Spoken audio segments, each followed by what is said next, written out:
yeah, it was when I was here. I was able to really be honest and be like, I needed to be here.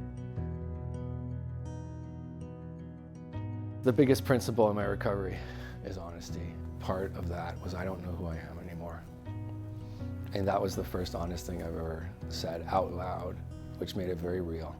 This was probably now like 2-3 years ago almost. I was at a point where I didn't want to drink or use anymore, and I couldn't stop. I remember like waking up in my bed one morning and I realized the only thing that would get me out of bed is a drink or a drug.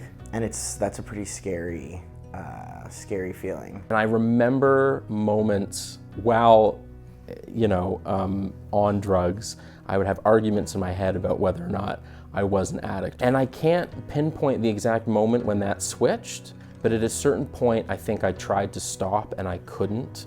And then the light bulb went off. I think it really hit me though when I was here is when I was like, holy crap, I did not know how much I needed to be here, right? Again, it was more so I was kind of following the leader type thing. But when I got here, it was like, yeah, I needed this. And I wasn't well. I was tired. It was a little harder to feed my addiction, a little harder to stay out of addiction. I became sick physically that summer. And I think that component really brought me to realizing that I was either going to die or I was going to change. And from that moment of realization on, I kind of fantasized about treatment, to be honest. It kind of became this thing of like, gosh, I'd really like to go away somewhere and